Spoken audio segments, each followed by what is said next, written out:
This is the most broken Solar Titan build in Crucible in the entire game, and here's how you do it. Alright, fellas, I've been trying for a minute to get Solar Titan to work, and it just doesn't, but this is what I was cooking. So, starting off, Roaring Flames, Soul Invictus with fusion grenades. Very important. With the fragments. Ember of Tempering, Ember of Searing, Ember of Resolve, and Ember of Singeing. Ember of Resolve. Really important. Because we're cooking Ashen Wake with the most doggy stat spread on it you've ever seen in your entire life. But Ashen Wake does wonders when combined with Prodigal Return and a little thing I like to call Ace of Spades. Now, running around like a dropping bombs on these Destiny players. They have no idea what was hitting them. And let me tell you, Solar Titan, it's as bad as you think it is. However, it doesn't mean it can't be fun. This is a lot of fun. Let me just get back to my yapping. Just to say a few words about the Solar Titan Supers.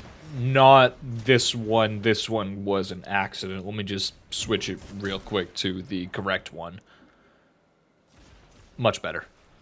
Hammers are bonkers, and using them to complement your style of play with the grenade launchers and the fusion grenades just really turns things up to 10. The best way to play with the hammers is to be patient. Never jump out into the open while popping your super. That is just the easiest and dumbest way to die. Usually it's better to hug corners, play angles, and just hide while you're popping your super. Just if you're taking damage before you've even popped your super, you've definitely done something wrong.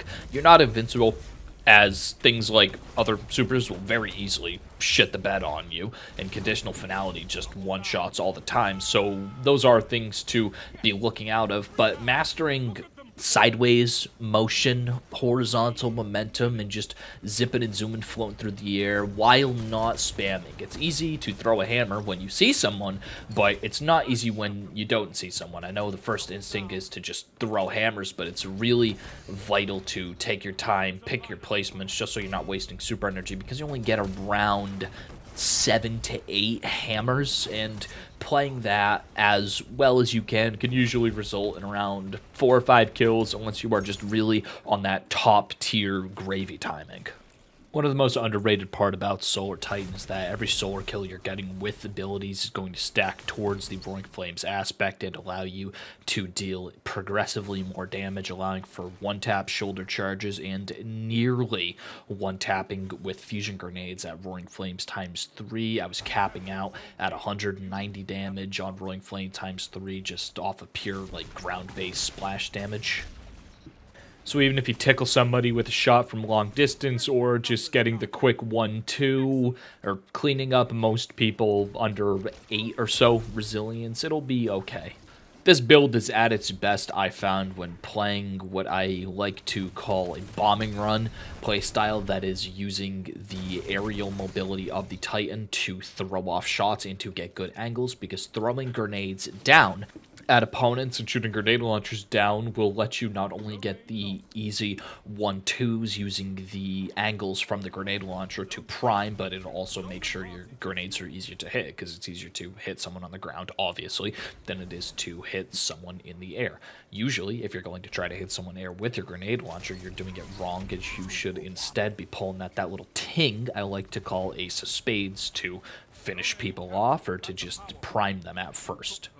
What this turned my Crucible sessions into was just running around with the grenade launcher in my hand the entire time. It can be any grenade launcher, realistically. I was using Prodigal Return, you can use Fighting Lion, you can use Salvager Salvo. Really, I would avoid grenade launchers with spike grenades, because hitting somebody directly with a spike grenade is a guaranteed kill, and the loop of this build is to be killing with the fusion grenade, so you can loop the cure you get from the aspect, and so you can loop the Roaring Flames, and so you can loop the grenade ability regen, because you get a full grenade back whenever you kill somebody with a fusion grenade while using Ashen Wake. On a couple of the more long-range maps, I pulled out a Pulse Rifle, Outbreak Perfected. I enjoyed using it. I think it's really good, low stability, has good aerial and hip fire abilities. It's just a solid pulse rifle to pull out when you're playing maps that don't allow you to use a hand cannon in your primary slot, or if there's just people being incredibly annoying. And obviously we got to pull out the grenade launcher for the heavy weapon. 3 shots, 3 kills. The new Trials grenade launcher is crazy good. What else is there to say besides if you're good at timing your grenades and using your abilities and knowing how to play patient and how to be aggressive at the same time, I would recommend this build to you if you're trying to do Solar Titan. Now, I'm not saying it is the ideal Solar Titan build because Ashen Wakes and Fusion Grenades have been completely out of the meta for as long as they've been around. This is just a niche build I pulled out of nowhere just in a attempt to make Solar Titan remotely usable, and I found myself unable to compete with most subclasses with the exception of Void Warlock. Most subclasses just have a better neutral game, have a better active game, because you have to use your entire kit rather than just relying on a win button like most other subclasses have access to.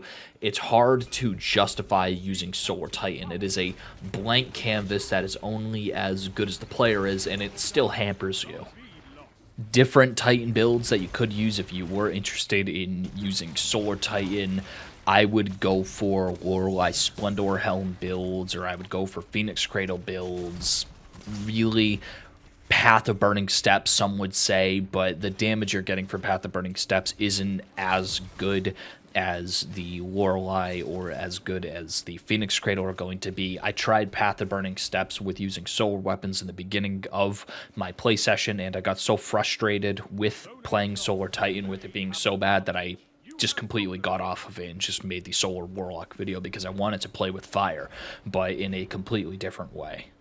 The biggest weakness of this build, besides missing grenades, is the fact that you can't really use it with bows just because the bow animation into throwing your grenade, it just doesn't work all the time, and bows are crazy good in Crucible right now, so not being able to use a bow with this build and having to rely on hand cannons and grenade launchers is a little bit of a crutch. You can use auto rifles, you can use pulse rifles, but the priming ability of hand cannons and grenade launchers to guarantee the one shot with the solar grenade is what you need to do, and having the draw time on the bow, making it not instant unless you have crazy predictions, then this is what most people are going to be stuck with using.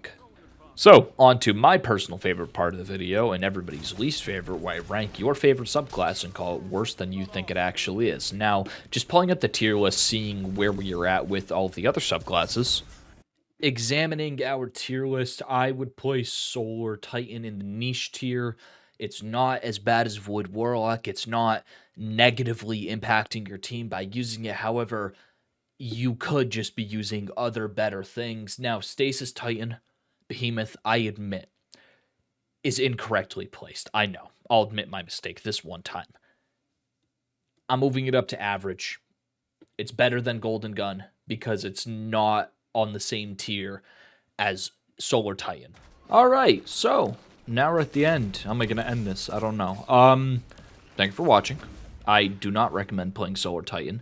I can safely say that even though I had a small amount of fun just schlepping nades at people, it wasn't good. Like the small moments of adrenaline and the small feelings of victory whenever you successfully get this combo off just are not worth the heartbreak that come from dropping stinkers game after game trying to get this shit to work, because it just refuses to work. More often than not, I was hitting people 67 with the grenade launcher and like 132, like total 190 something damage, and it just wasn't, it was very frustrating to say the least. But if you stuck around to this point, thank you for watching. I'm going to shamelessly plug another video I made. If you haven't done the Nightfall, I made this little guide here that should be on screen right now. And apart from that, thank you for watching.